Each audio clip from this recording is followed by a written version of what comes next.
Claro, porque la última semana no ha sido fácil para el obispo de la Iglesia Evangélica, Eduardo Durán. Tras conocerse que se divorciará de su esposa y frente al uso desproporcionado de recursos, la Junta Oficial de Diáconos analiza su expulsión.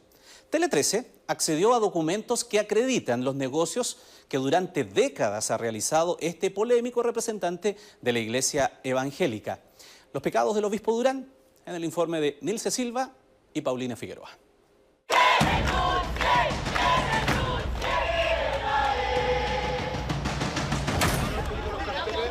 Que renuncie, que se vaya, que nos deje predicar el Evangelio tranquilo, que no nos avergüence más.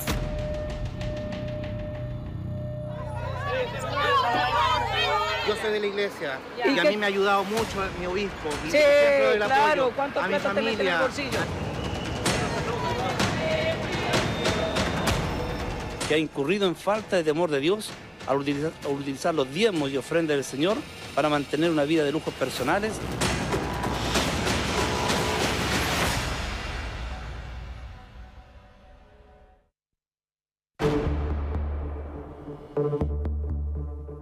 Basta pasar por los alrededores de la Catedral J. Beche para que el debate se encienda. No ha sido una semana fácil para el cuestionado líder de la Iglesia Evangélica, el obispo Eduardo Durán Castro. Hoy enfrenta su peor momento, el rechazo categórico de quienes durante años lo admiraron y respetaron como un referente espiritual y moral. Hoy exigen su salida. Nunca debemos confiar en el hombre, sino que en el Señor Jesucristo.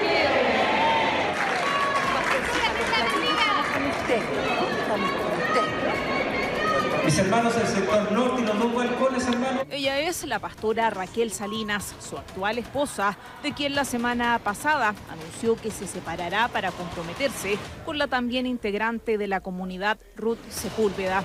Esto encendió la molestia en la mayoría de los fieles de las iglesias que pertenecen a la Catedral de J. Beche. Un episodio que se suma a los cuestionamientos a la administración que el obispo ha hecho de los recursos de la iglesia. Este mes sus máximas autoridades anunciaron cambios radicales para la conducción de los dineros. Será una etapa de cambios importantes en el más breve plazo posible en la administración de la iglesia, cuyo objetivo será evitar situaciones como las que hoy la iglesia de J. Beche está viviendo. Se crea un departamento de finanzas y contabilidad.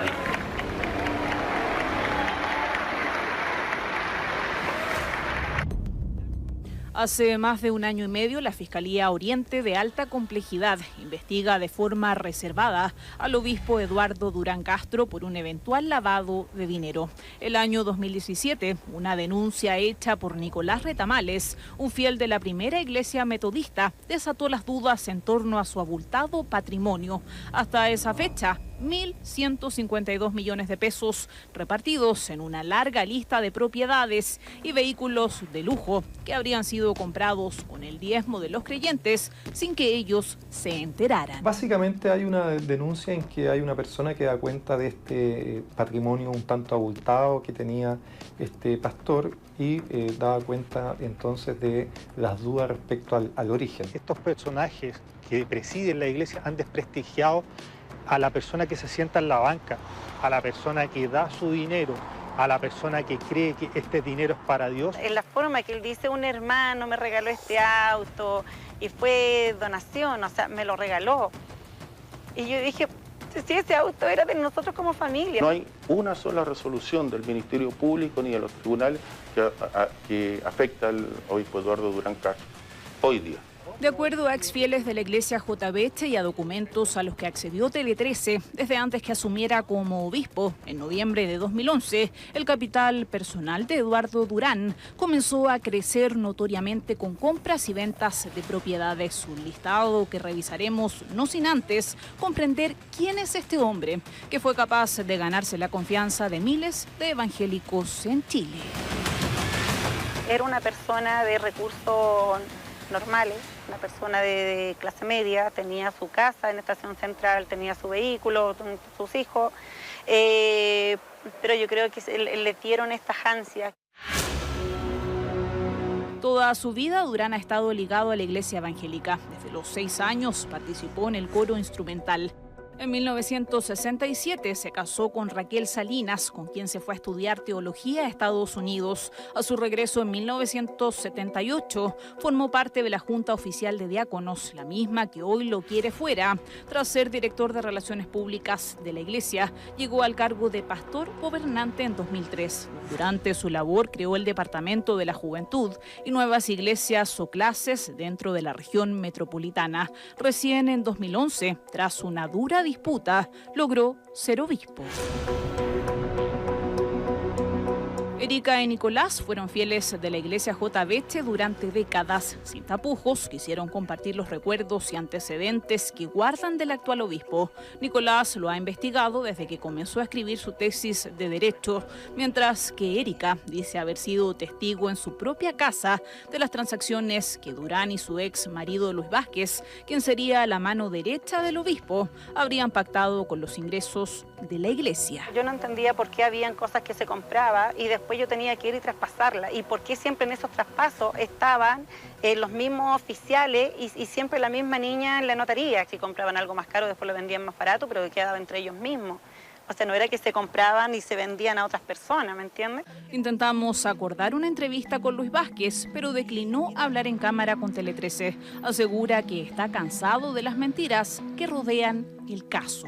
La historia que cuenta Erika se repite lo que nos describe Nicolás Retamales, pieza clave en el caso Durán. De acuerdo a su información y a lo que logramos conseguir, una de las primeras propiedades que destacan de su patrimonio es un departamento que adquirió en el año 2005 en Las Condes. De acuerdo a la escritura, Durán pagó al contado 8.000 unidades de fomento por este inmueble, hoy evaluado en 204 millones de pesos.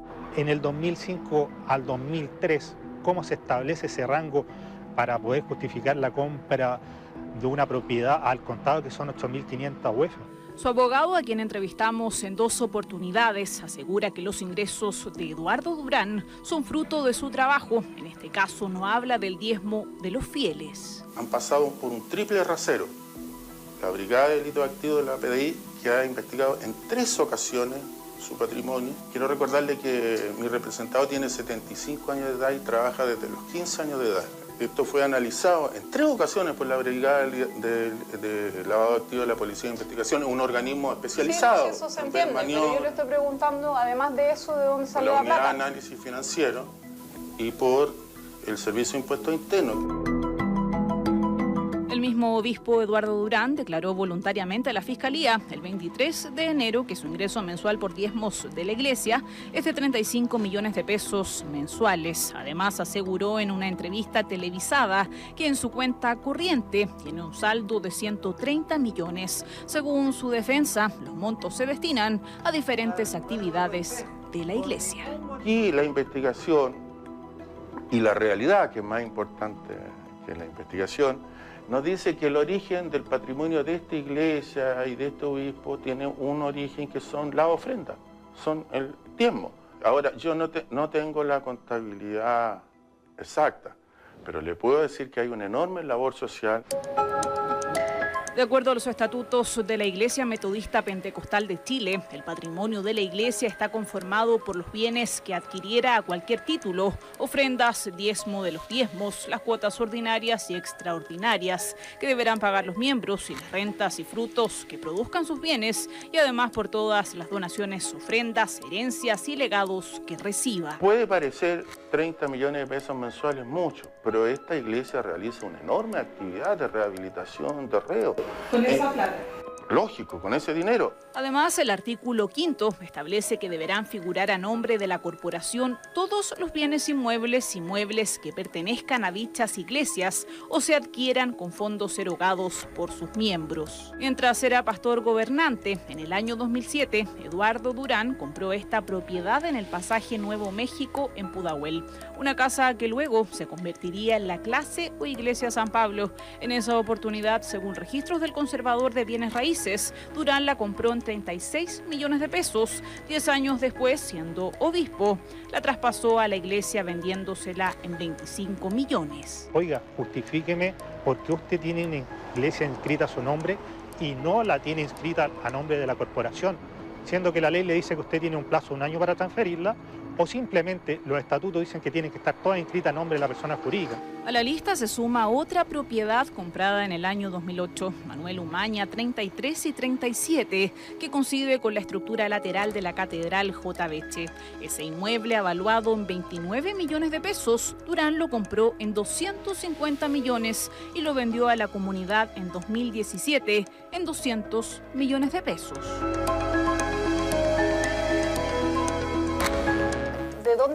¿De dónde salen 250 millones de pesos al contado para una persona que en ese tiempo no era obispo? Señorita, ¿de dónde sacó esos 250 millones? Le debo hacer claridad a los supuestos de las preguntas que usted me plantea. Según el abogado Roberto Ávila, hay una persecución política en contra de Durán que desató la investigación de la Fiscalía tras el último Te Deum evangélico al que asistió la expresidenta Michelle Bachelet. En esa oportunidad, la Iglesia criticó duramente a la exmandataria por impulsar el proyecto de aborto en 3 causales y el matrimonio igualitario. También a los miles de niños que en el futuro serán abortados. A la fecha, el obispo tiene 8 vehículos a su nombre y una docena de propiedades. Este inmueble es otro de los que cuestionan los fieles en Isla de Maipo, donde se realizan actividades de la iglesia con entrada pagada. Consultada por el estado de la investigación, la Fiscalía Oriente no quiso entregar mayores antecedentes. Hasta ahora solo se sabe que revisarán las cuentas corrientes del obispo. Creo que una cosa es que no haya delito y otra cosa es que no hay una investigación que amerite una profundidad para establecer un hecho constitutivo de delito, que son 2 cosas muy distintas. Según el ex fiscal del caso, Carlos Gajardo, si se logra determinar la ilegalidad de los fondos de Eduardo Durán, el delito que debe aplicar es el de apropiación indebida, aunque también podría contemplarse la administración desleal, vigente desde noviembre del año pasado. Se creó como delito especial y nuevo el delito de administración desleal, que sanciona a la persona que en la administración de un patrimonio ajeno comete determinadas irregularidades. Según la defensa de Durán, en caso que la Fiscalía no se pronuncie en un plazo de 1 mes y medio, solicitarán sobreseer la investigación. Porque a esta altura, por lo menos en nuestra percepción, es evidente que no hay ninguna irregularidad. Además de esperar qué pasará con su causa, el obispo está a la espera de la resolución formal y final de la Junta Oficial de Diáconos, que quiere expulsarlo de la Iglesia Metodista Pentecostal de Derecho Público. La decisión requiere de los 2/3 de la Junta Oficial, un proceso que comenzó el miércoles en la noche. Yo creo que él no se da cuenta o no quiere darse cuenta o tapa lo que está haciendo diciendo que él ayuda.